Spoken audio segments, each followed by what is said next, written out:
Could you tell them what sort of a person you are? I don't know at all. I just live moment to moment. So you cannot confine me into a personality. You cannot define me. You cannot predict me. I don't know even myself what I am going to do tomorrow morning. I am simply as open as the existence and as indefinable as the existence itself.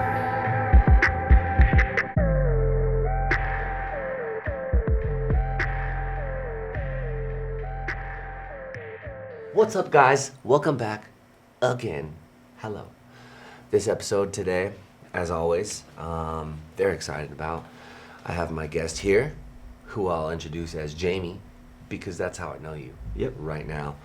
And today's little special twist of the episode is Jamie here is someone of whom which I know relatively little about. Aside from the conversations that you would have with another regular at a gym that you go to pretty constantly, right? Yeah. Which includes things like how's your body feeling, how's your lift going, and what kind of goals do you have here, blah blah blah. But I'm excited today, Jamie, because I haven't really got to get to know you very well, and I know you well enough to know that I look up to you, and that's the only qualification to be here on this little in front of these cameras. So I'm gonna go ahead and use that as my little intro for you, and then you can fill in the blanks. Tell us some things that we don't know. Jamie, welcome to the show. Thank you for being here. Hey, thanks for having me. This is fantastic. Cool. It's kind of nice, huh? I've watched a few of your other shows, and they are slick, man. I love the sort of casual, easy conversation style you got going. Thanks, man. Yeah. I feel like why make it harder, Yeah, absolutely. right? Yeah. I didn't bring my questions with me, so we're just gonna have to freestyle this. Let's do it. So I guess my first question would be, who are you? Jamie. Jamie. I go to the gym, I work. Yeah. You know. A lot. You go to the gym a lot. I try, I've been trying to go 3 to 5 days, 6 days a week. Depends on work schedule, but try to squeeze it in at lunch or before or after, yeah. Yeah, and I think I would have met you at the gym that I work at a few years ago. A couple years ago, maybe? Yeah, I think I've been going to that gym almost since it opened, like 2006 or 7. So decades. Yeah. You've been going there for decades. Yeah, for a while. Okay, well, cool. Yeah. And I noticed when you're not there, because it's not the same, and you recently had to take some time off. Yeah. For what we all, I think, can collectively imagine to be one of the worst things to happen to an athlete such as ourselves, right? Yeah. You have your body arguing with you on what it's able to do or what it can do without pain.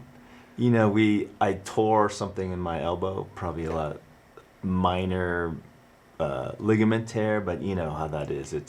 And I was being stupid. I came in and tried to just push through it, which is probably the last thing I should have done. Yeah. Right. But now I feel better. It's good. Yeah. Well, there's something to be said, and I've referenced this before a few times, but from somebody who's actually living it and has recently lived it and is, going through that process. I try to tell people, working out is great, but not everybody just does it for their physical health. Right. There's other aspects and other facets to it that I can imagine if it was just about your physical health, you probably would have taken some more time off or went a little easier on it. Yeah. Can you speak to that a little bit? Why did you do something stupid and keep continuing to come work out even though your body was kind of like, whoa, buddy, there, hold on?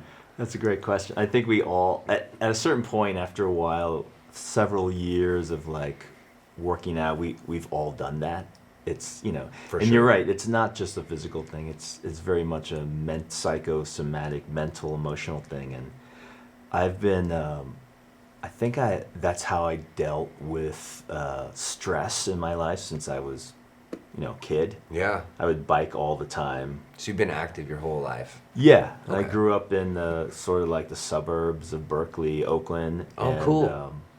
I rode my bike everywhere. Nice. Like we People's would- Park? What? Spent a lot of time at People's Park? I have spent a lot. Okay. They turned it into volleyball courts, I think. Oh, really? Yeah, I spent a lot of time in People's Park. Wow. A lot of time on Telegraph as Cool, yeah. middle yeah. schooler. I used to live in California. Oh, really? Yeah. Ate a lot of Blondie's pizza. Hung out at Rasputin's for, like every chance I could. The record store. Well, you grew up there. Yeah. That's yeah. cool.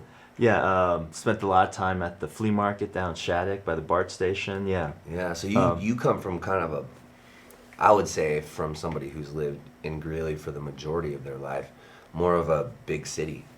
I would say so. A little hustlier and bustlier. Yeah. Just growing up there, I didn't really see it as a big city. Sure. But yeah. Yeah, but like in comparison to New York, maybe not. Yeah. But yeah. like for, to the layman who hasn't been in, because when I think of going to California, I think walking down on the streets and there's people everywhere. Yeah. That's not like that Yeah. everywhere you go. No. So And you're look- kind of used to that. Yeah. And as a little aside, like when I go back home to San Francisco area, like I can't stand it for more than a few days. Because Really? just being surrounded by people all the time. Yeah. But back to the workout thing, I grew up biking everywhere. Like even when, I delivered papers since I was in 3rd grade up Yeah. until middle school. So I was biking every morning. My Early. friends and I would skateboard everywhere. We'd jump on the BART or take the Greyhound down to San Jose for the day without telling Yeah. our parents. Sure, we of just course. do our, yeah, Yeah. because it was a few bucks. But I think working out and physical activity has always been sort of my refuge whenever things got bad, emotionally, family-wise, stress-wise. Your outlet. Yeah, Yeah. yeah.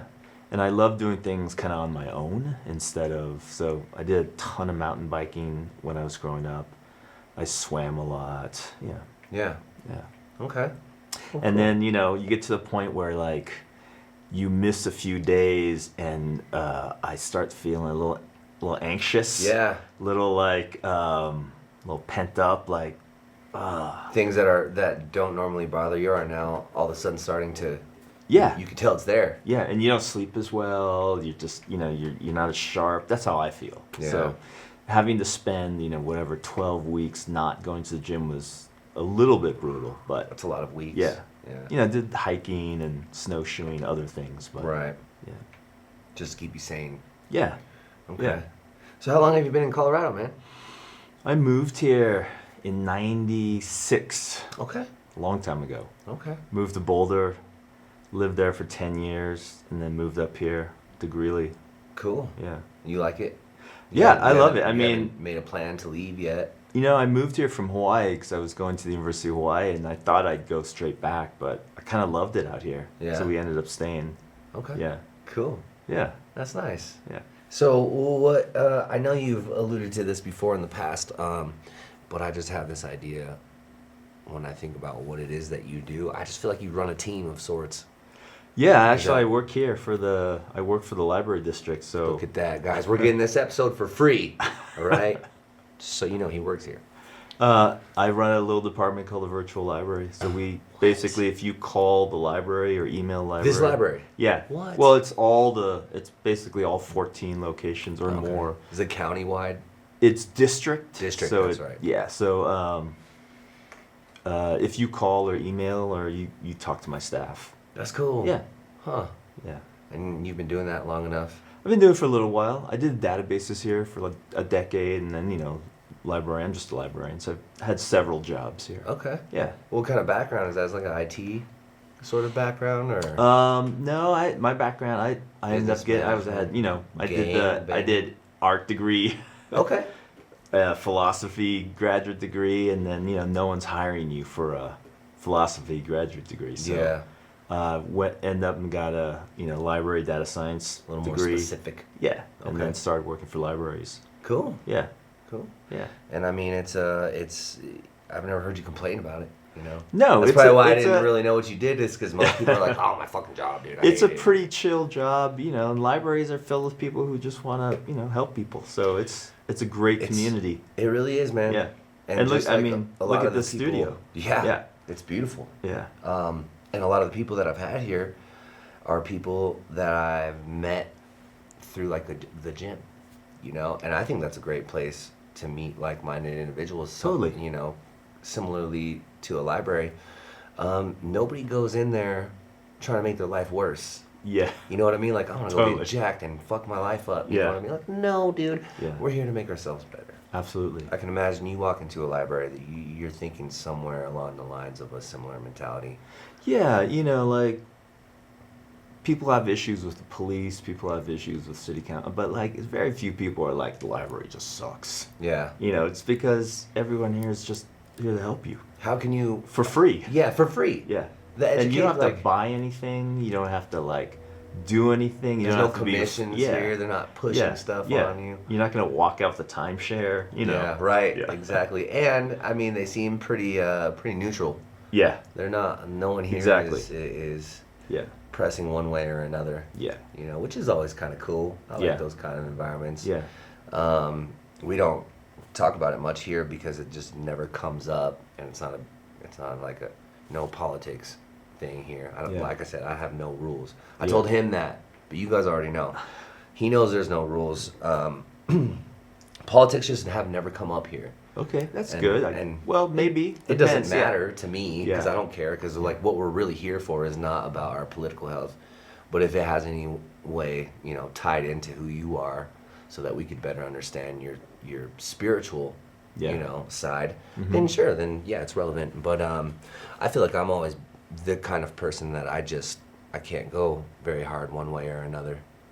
Yeah, I feel like that's what I sort of loved about Colorado when I moved out here. It was sort of this like, you live your life and don't Yeah. bother people. It was kind of this not hardcore libertarian, but A little like less it radical. wasn't it Yeah. wasn't as split as it is now, you know. Yeah. And that was you moved to Boulder in '96? Yeah. And then Greeley in '06? Yeah. Okay. Around there, yeah. Okay, cool. Yeah.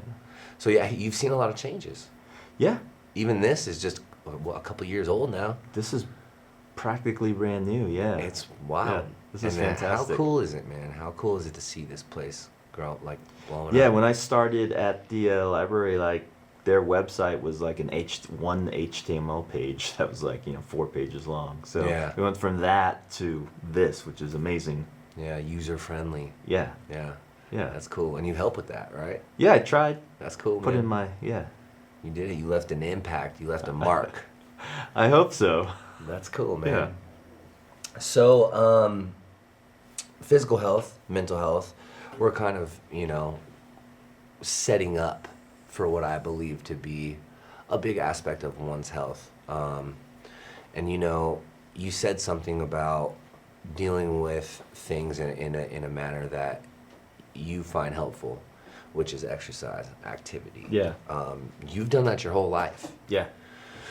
Can you think of a time where, like, if you go back and revisit any of your early memories, like, is there something that stands out as like a moment for you that was like, damn, like I'm really upset about something, I need to go move, and then you realize it made things better, or was it just kind of? Yeah. I mean, I was always biking, like I said, and, California kid, we just biked everywhere. Yeah. And then, Hit the BART. yeah, exactly. And then delivering papers, that was every single morning for, 6 years or You something. did that voluntarily. Yeah, You're like, I'm gonna wake up at 4 a.m. or whatever. my mom and dad were old school. There was no allowance. Like, you got to be in their house You and want they money, you fed work you. for Yeah, it, yeah. if you want money. So we hustled.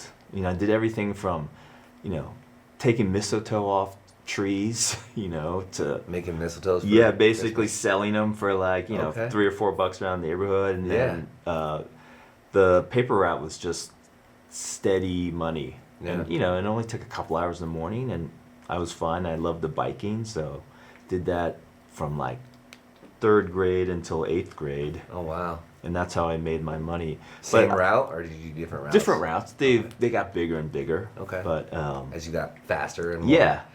stronger enough to hold more Yeah, papers. exactly. Yeah, cool. Yeah, you put the papers on your handlebar, and just like at the beginning it's a little bit sketchy, but then towards the end, you got to make sure to distribute them evenly, because otherwise one side's going to be. Cool. Cool. But I remember, I grew up in a pretty dysfunctional family. My parents are much older than the usual age that parents. So, my dad joined the Navy when he was 16 and ended up in the Pacific during World War II. Oh, that's how old, he was. Yeah. So your dad. Yeah. Oh wow. And then my mom was a war refugee from South Korea. Her, village was basically blown off the map, and all her family died, and so she kind of was a war orphan. And Oh my God. They ended up meeting and then moving to the U.S. and so they had a very different worldview than my friends' parents that were like 20 years younger than them. Right, and minus some of the things that they had experienced and went through. Yeah. So I felt like I lived in this neighborhood and this community with my friends, but my parents were from almost a different planet. Yeah. So you were raised differently. You were probably taught different things, I imagine. Yeah, and also a split racial family. My mom was Korean, my dad, very Western, German, Irish from, and I was adopted on top of that so there's all these different factors going in there, but. So the parents that you just described to me, are they the people that adopted you, or are they those your are the people that biological? adopted me. So they're not your biological parents. No, so wow. even my mother, war orphan, so she sort of grouped up with some other ladies that became my aunts. Yeah. Because they were all in their early teens when they lost their families, and so. I was one of those women was my mother, or is my mother, and they sort of did the whole. It's done. My mom was like, "Can you go just take them and raise them?" It's not a lot of bureaucracy. Yeah. Okay. And families here do it. And my adopted mom's like, "Yeah, we'll take them. We'll take them to the States and raise them." And then she did it with another orphan that they had just found in Korea, literally on the streets. She was my sister. Brother or sister. Yeah, that's your sister. And then they, because they had been trying to have kids for years but couldn't. Sure. So they adopted us, and then.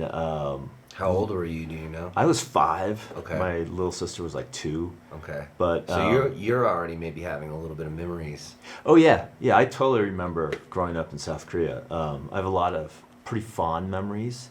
Okay. And then, they ended up getting pregnant as soon as they adopted us, which I heard happens a lot, right? Wow, yeah. So when you're not trying, all of a sudden it becomes. They went from no kids to 3 kids, and so that's where I grew up.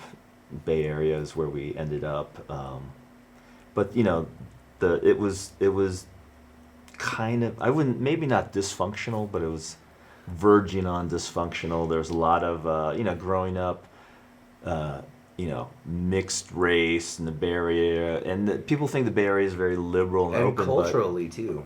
Yeah. Coming from Korea. Yeah. It's completely, wildly different. Yeah, and I didn't speak English, and back then the Bay Area was, you had San Francisco, and it was very sort of liberal, but there was a ton of racism and wasn't bigotry. The melting pot that it is now.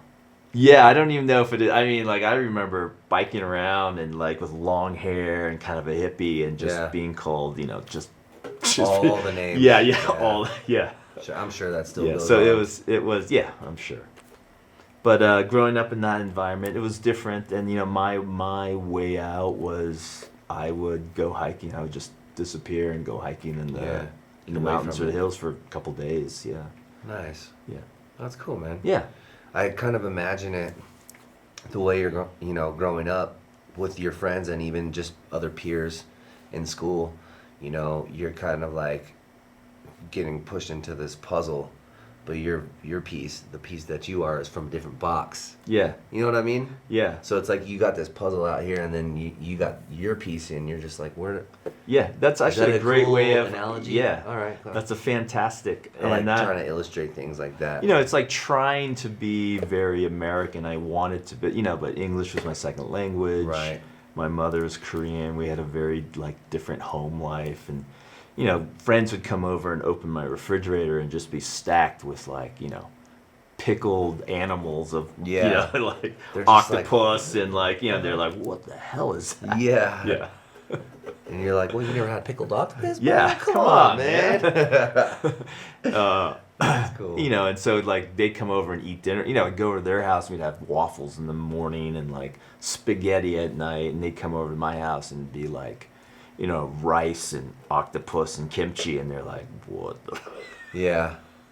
Okay. So there's that. There's that kind of, I wouldn't necessarily say barrier, but definitely something that you had to acclimate yourself to. It was. In order to sort of, grow up in the path of least resistance, right? there was always this friction of wanting to be part of this, culture that I adopted into, and being something at home, just being comfortable with, where I came from. Yeah. So I've never really felt like I've belonged in any one category. I've Yeah. always, so I think it helped me growing up. It let me sort of just talk to and be comfortable with pretty much anywhere I was, because I was never really comfortable anywhere I was. Right. So you would have been alienated had you tried to stay anywhere, Yeah. because you couldn't. You Yeah. weren't. You had your American life, and then you had your coming from Korea and all those different sort of cultures meshing together. Yeah. So you could either pick one and stay there, or you could sort of live how you do now. Yeah. And that's a adapt great and that's a great way to summarize be how it. you had to be. Exactly. And you're not a hard guy to talk to, so Yeah. I think that you have somewhat of a evident set of skills when it comes to speaking. Yeah, growing up, I got in a lot of fights too, and I learned pretty quickly it was easier to be funny than to always be in fights. Yeah, You know what I always mean? laugh at Yeah. yourself a little bit. Yeah, and just make other people laugh and comfortable instead of just Yeah. be, It's way go less home with a broken. stressful. Yeah, man. Now you're always on edge and wondering who's Yeah. gonna have to get it next. Yeah. Well, cool, man. That's pretty cool. And you know what? I think that's a really cool way to segue into the next little portion of this, because now I'm really curious. In this little series that I've done, we kind of tend to sort of touch on every little aspect of our overall wellness, but in the nature of this podcast and even the name, God damn, I like to tend to focus, at least for a little bit, on the spiritual, right? Yeah. And I put spiritual in its own category. I don't ever say religious, but that doesn't mean I'm not asking people what their religious beliefs are. No, I get it. Yeah.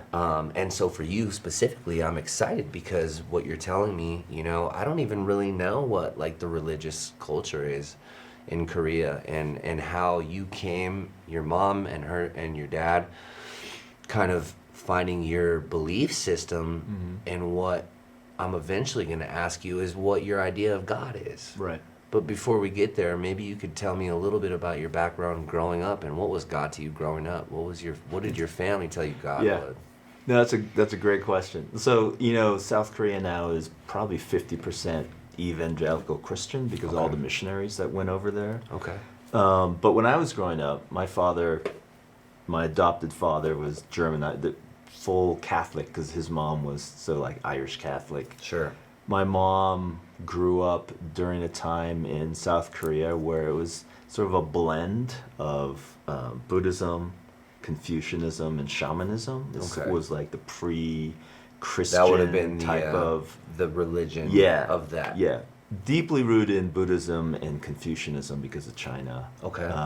And then this sort of separate line of indigenous shamanism, which nowadays. So when you were younger back then, it didn't have the evangelical Christian. It did, because they came early. They came really early, Crusades. even late 1800s, Okay. early 1900s. Christians were pouring in. Okay. Yeah, Cool. and same with History. Japan and We're China. learning. Yeah, I'm not sure about the exact dates, but it happened early. Could have been early. Yeah, but growing, it was very much half Christian then. But I don't. You still have the cultural roots, Confucianism, Buddhism, and stuff. Yeah, coming but in.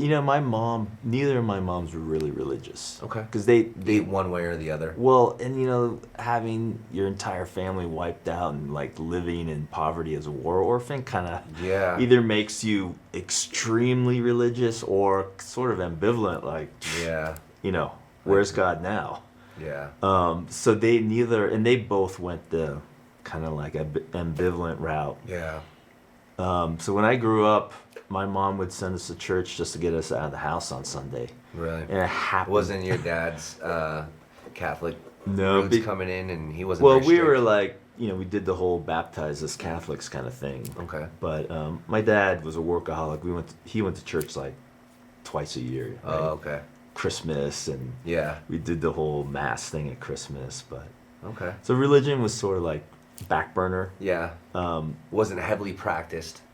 It wasn't, except for when we grew older, my mom would send us, we'd walk down the street to our school where there was this Lutheran church. Okay. And we'd go to Bible study and stuff because she basically wanted us out of the house, right? Okay. So I'd walk down there with my sisters and okay. come back. Yeah. So I think that was church for us. Okay. It was just something to do on Sunday. Yeah.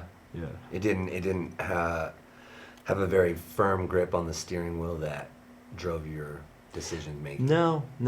Okay. And I think it was good because it left it wide open for me to choose what I wanted to do on my own. Yeah.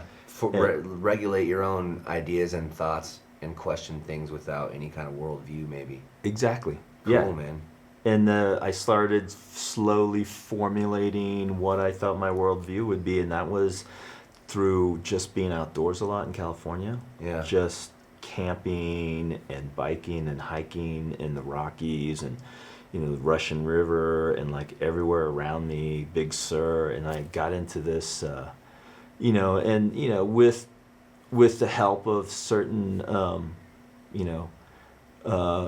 maybe not completely on the market pharmaceuticals, opened up my drugs. Yeah, we could say that. It opened up my Acid. Some shrooms. It could have been those things, but like, man, I call them spiritual boosters. Yeah, I would say, mind expanding aids. Okay. We don't have to name them, but you had some epiphanal moments. Yeah, okay. and it's not. Maybe the AIDS triggered something, but it's up to you still. Yeah, and it's in you. It's in all of us. When you didn't have anything to push back against, you kind of had an open floor plan in your mind for what you wanted to believe. That's so cool, man. And I was reading a lot, and I stumbled on this philosophy or theory called the Gaia principle, which is basically the entire planet is a single functioning symbiotic interdependent organism. Yeah. You can't like change anything. It's like one thing depends on another. Yeah, you introduce wolves to the ecosystem in Yosemite and it changes how the river flows. Yeah.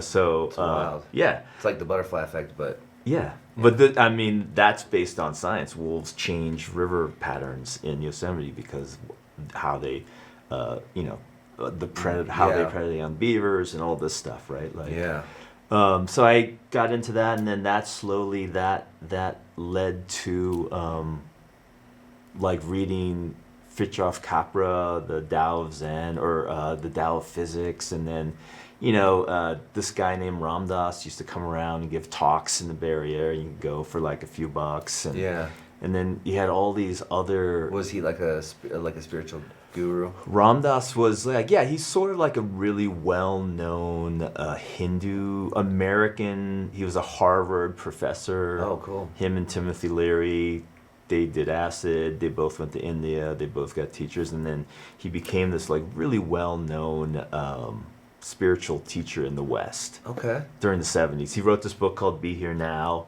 which is sort of like this tome of spirituality. But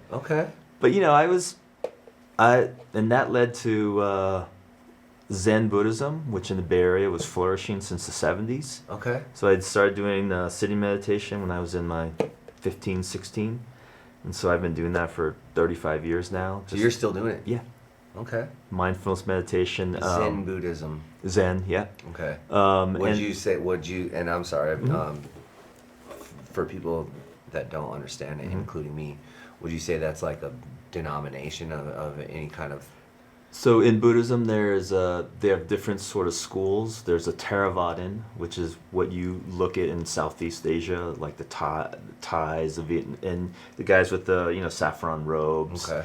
And there's a very specific view on Buddhism. They follow like sort of the literal words of the Buddha. Okay. And then there's Mahayana Buddhism, which means the larger vehicle, which is what Zen Buddhism's a part of. Okay. And they take a little more artistic, less literal approach to Buddhism. Okay. It's like the cosmos expands to not just Buddha, the human Buddha, but multiple Buddhas. Okay. And then there's another school that's a part of Mahayana Buddhism called Vajrayana Buddhism, Okay. or Tantra, or Mantrayana, like Tibetan Buddhism. If you know anything about Tibetan Buddhism, it's Vajrayana Buddhism, and that's sort of the Buddhism I practice now. And that's a lot of that. If you've seen these images, like this Indo-Himalayan iconography of like wrathful beings on fire, like a little more aggressive. Yeah, and it actually is, in a way, it's that Buddhism deals directly with working with your emotions and minds, and not saying anything is bad, but it's just another tool to wake you up. Okay. Yeah. So in a lot of ways, I'm gonna kind of because I'm sure I'm not alone in being someone who doesn't know a lot about these things. Sort of compare it in a sense to like the Bible. It has, there's one Bible. There's the Old and the New Testament, but from those, two different parts, there's hundreds of little subsectors of different schools of belief. You know, you got your Protestants and you got your Catholics and your even Jewish people. Yeah, and it's all kind of from the same contextual background. Yeah. Is that sort of like... that's actually a pretty good analogy, because like the Theravadan or the old Hinayana Buddhism is about the literal, so the Buddha and the law, and it's just like Old Testament. Okay. And how to like go to nirvana, like be... like enlightenment. Was that like a text? Was it Prince Siddhartha? Is that who? Siddhartha, Siddhartha? was so he's the founding principal person of Buddhism. Yeah. Is he like the Jesus, or did he write?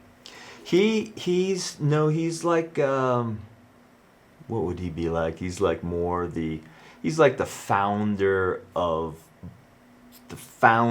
Buddhism. His story is he was raised as a prince in India. Right.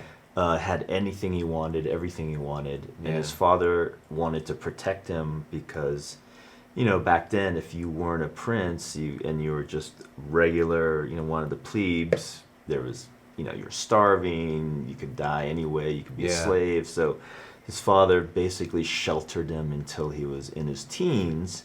And the story goes, the Buddha one day goes, I want to go out, gets his chariot driver, and they're basically riding around his kingdom in India, and he sees suffering. Yeah, he sees suffering in multiple forms.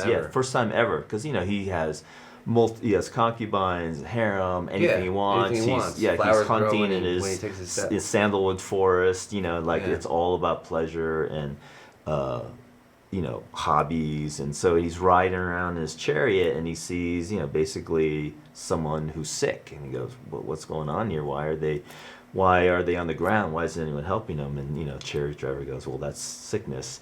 And then the story goes, and then he sees an extremely old person, and he goes like, what's going on? And then he sees a dead person, and then he sort of like his fantasy is shattered of what his worldview on what this how temporal life in his is. Little bubble. And so he goes off, and the story is he meditates for years. He does these extreme meditations, and starving himself, and going down to 70 pounds, skin and bone, and learning extremely difficult, rigid meditation techniques to go to different levels of consciousness. And at a certain point, he's just like, fuck it. None of this it's all bullshit. Huh. He's like, this is all BS. It's just one more distraction, like having endless women and food. It's just, And then he kind of just says, all right, fuck it. I'm just going to meditate until, I'm just going to stop. And he sits under the Bodhi tree and I'm probably totally butchering the story. This is a story I think more people are familiar with. Yeah, so I might not get everything right. And then he kind of just like gives up. Not gives up, but like says, I'm not going to. Yeah. And this is after, a decade or more of doing what he did. And he sits under the tree and this girl brings him some rice gruel as an offering. He eats it and then he has this like boom moment. Like an epiphany. Yeah. And he goes, oh. And he goes, life is not about extremes of, self, starving yourself or being, just being distracted to no end. Yeah. Okay. And, and then he has this philosophy of the middle way, and the Four Noble Truths. And that's Hinayana Buddhism. Okay. Following the, life is suffering. There's the cause of suffering, and then the cessation of suffering. Those are the first three. And then the fourth noble truth is how to live your life in sort of a centered way. Okay. Yeah. So that's a tenet that you follow and practice and apply to your life then. Yeah. Okay. That's sort of like the foundation of any Buddhist. And I don't even know if I would call myself a Buddhist. I kind of follow that. Yeah. Sure. Yeah. Sure. And yeah, like I said, when some people have an easy time coming up here and being like, yeah, I'm Christian or I'm Catholic or I'm, Jewish, whatever, Rasta, Yeah. like, whatever you want to call yourself, like, I that's not for me to say. Yeah. So I was going to ask you if you refer to yourself as No, a I Buddhist. don't. I've never really considered myself Christian or Buddhist. Yeah. I've just found I've been sort of drawn to certain ways of thinking, worldviews. Yeah. And, and that bit of Theravadan Buddhism, and then like the Zen Buddhism, when I got to that, takes all that and says, well, the core principle of that is compassion. Yeah. Like if you... And that resonates with you. Yeah. That resonates with who you are. Yeah. So you weren't looking for something to teach you how to be. You were looking for something to kind of reflect and almost validate what you already were. And Buddhism seemed to be the one for you in these different sort of little formats that made the most sense. It did, and it goes back to being sort of like this in-between kid of cultures. Like, I wanted a way to sort of connect with my community, just like I had been trying to do since I was 5, being pulled out of one culture and just plugged in as a puzzle piece from a different puzzle into another culture. You gotta be loosey-goose, you gotta adapt. Yeah, so that was just another sort of variation of how I tried to like connect with people. Yeah. Yeah. And I think, the spiritual undertone of everything that we do is a huge driving factor in who we are. Yeah. So we're about good on time, but I'm not done yet. Okay. I still have to feel one more thing out. Yeah. This is just for me and for the viewers to make this easy and concrete, because I'm sure there's a lot of people. I mean, the 40 people that watch this, they're going to be watching right now and be like, he's got to ask what I think he's going to ask right now. So what I'm going to ask right now is, with everything that you just told me, when I say God, like, what is God to you? What is if you could explain what God is to you after all the things that we just talked about, what would you summarize that to be? That's a great question. I don't know. I mean, the honest answer is I don't know. I mean, do I see God as sort of a theistic thing or a non-theistic thing? I don't really know. Okay.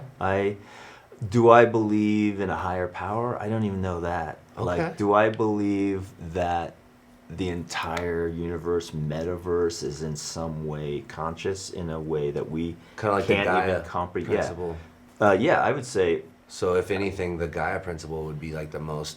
Yeah, if you blew the Gaia principle up from just located on our planet and said, hey, the whole galaxy is alive, the whole universe is alive, the whole metaverse is alive, and then we're back to like some Grateful Dead song where you're the eyes of the world, right? Huh.